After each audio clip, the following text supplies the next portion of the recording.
मैं देख रहा हूं जहां पंडाल में बड़ी संख्या में लोग दिखाई दे रहे हैं।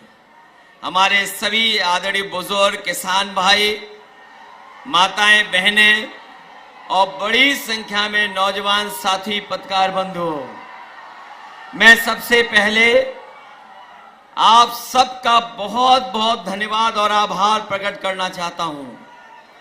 मैं देख रहा हूं जहां पंडाल हमारा भरा दिखाई दे रहा है, पंडाल जहां नहीं है, हमारे दाईं तरफ दूर तक और बाईं तरफ बड़ी संख्या में और पीछे पेड़ों से लेकर के एम्बुलेंस से आगे तक और इस मंच के दाएं और बाएं ओर बड़ी संख्या में लोग दिखाई दे रहे हैं। मैं एक एक साथी जो यहां पर उपस्थित है, आप सबका इस तपती हुई गर्मी में जहां आपने मनोबल और जोश बढ़ाने का काम किया है, मैं आप सबका आभार प्रकट करता हूं। जहां चुनाव लगातार आगे बढ़ता चला जा रहा है और जब मैं यहां पर पहुंचा हूं, देवरिया की वो महान धरती, एक ऐसी धरती देवरिया जिसको देवों की धरती माना गया, जहां पर बाबा दुग्धेश्वर नाथ से लेकर के बाबा महेंद्रनाथ और ये पावन धरती देवरा बाबा की भी है, बाबा राघव दास की भी है। इसलिए मैं आप सबका उस धरती पर धन्यवाद भी देता हूं। और जहां आखिरी चरण में चुनाव पहुंचा है, हमें पूरा भरोसा है कि इस बार यहां से देवरिया, बांसगांव, गोरखपुर, आसपास जितनी लोकसभाएं हैं, इंडिया गठबंधन भारी बहुमत से जीत करके जा रहा है। मैं अभी आपके प्रत्याशी सरल प्रसाद जी का भाषण सुन रहा था। उन्होंने कहा कि वो चौथी बार आपके बीच में लड़ने आए हैं और अभी उनका भाग्य नहीं खुला है, लेकिन जो अंक गणित समझते होंगे वो जानते होंगे कि इस बार परिणाम 4 तारीख को आने जा रहा है।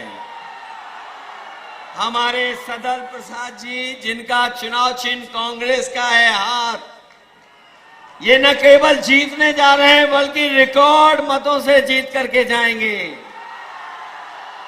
और दूसरे प्रत्याशी हमारे नामा राशि हैं।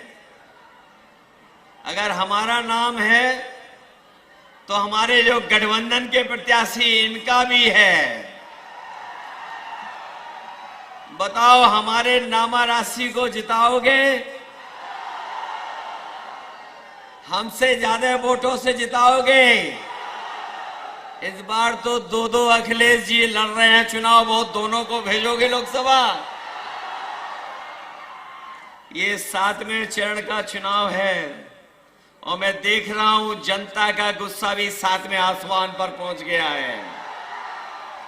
जिन लोगों ने झूठी बातें, झूठे वादे किए, आज वो जनता में अपनी बातों को कहते लड़खड़ा रहे हैं।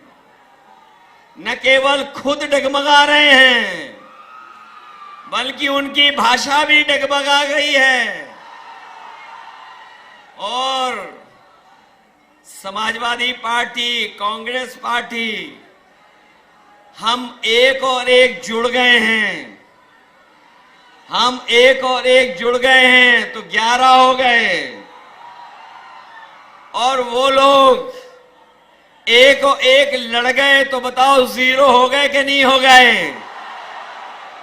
जो कहते थे डबल इंजन की सरकार है,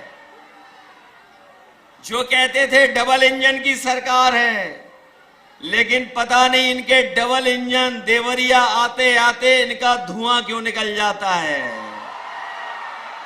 हमारे देवरिया और आसपास के लोग जानते होंगे, इन्होंने धोखा दिया, विकास को रोक दिया। वो जो सपने दिखाए थे कि किसानों की आय दोगुनी हो जाएगी, न आय दोगुनी हुई, और जिन साथियों ने आंकड़े पढ़े होंगे वो जानते होंगे कि जब से बीजेपी की सरकार दिल्ली में आई है 1 लाख किसान ने आत्महत्या की है।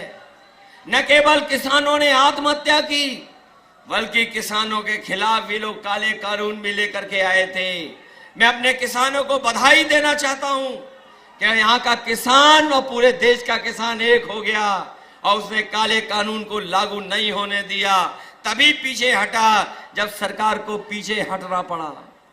इसलिए जहां इन्होंने किसानों को आय दोगुनी का सपना दिखा करके धोखा दिया, वहीं हमारे नौजवान जानते होंगे उनकी हर परीक्षा का पेपर लीक हो गया।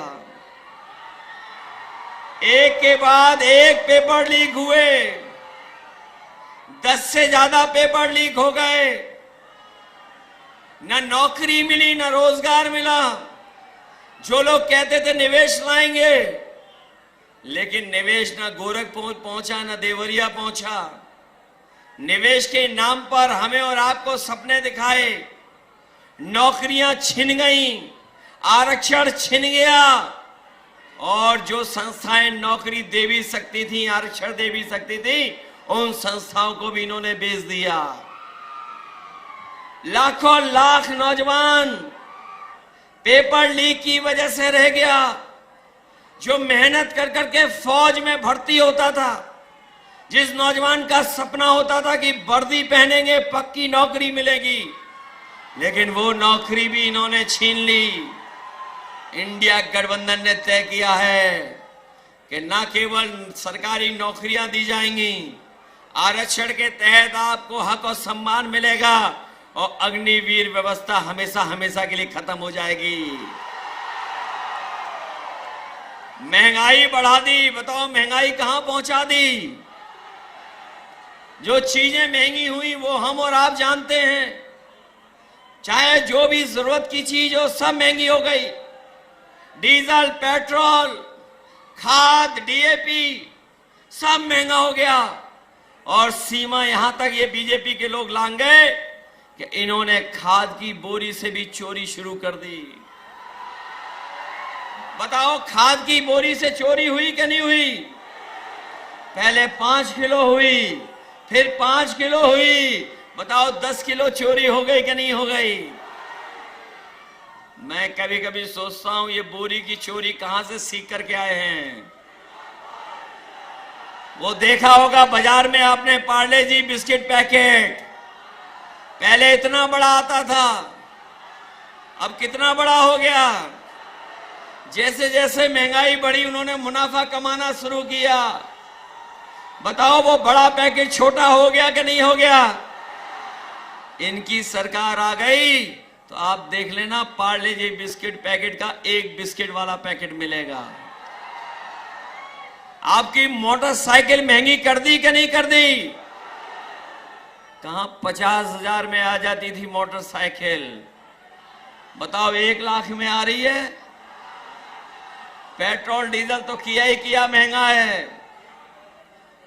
और यही नहीं, जब 2022 में ने वोट चाहिए था तो बताओ राशन में क्या क्या दे रहे थे आपको?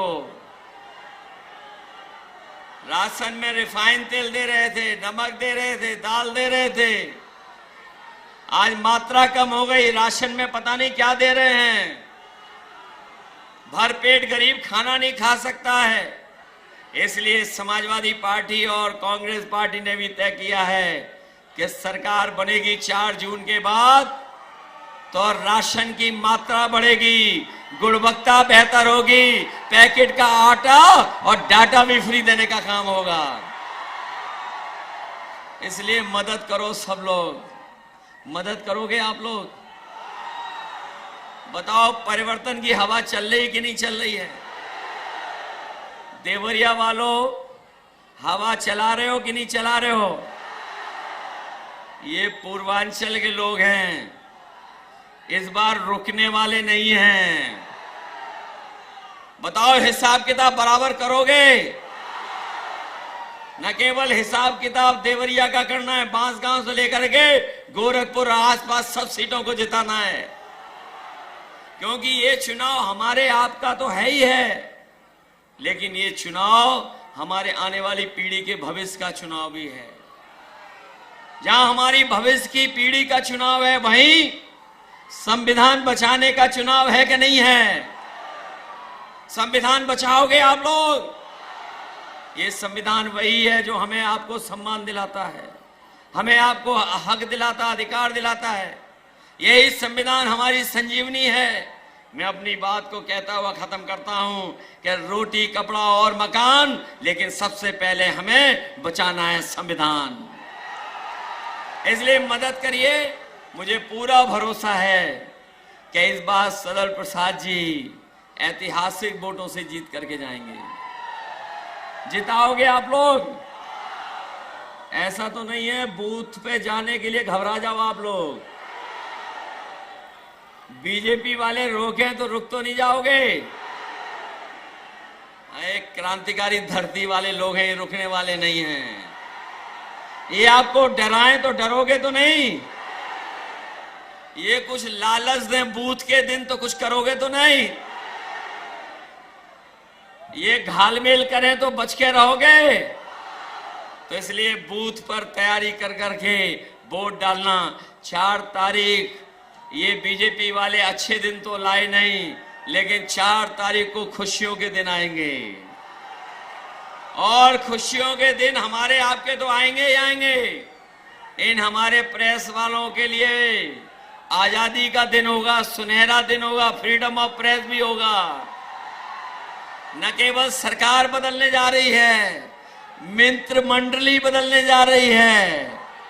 मित्र मंडली तो बदलेगी बदलेगी, मंत्रिमंडल भी बदलेगा और मीडिया बंडल भी बदलेगा 4 तारीख को। जो सुनाते रहे मन की बात, अब होगी संविधान की बात। इन्हीं शब्दों के साथ आप सबका बहुत बहुत धन्यवाद और बहुत बहुत आभार व्यक्त करता हूं।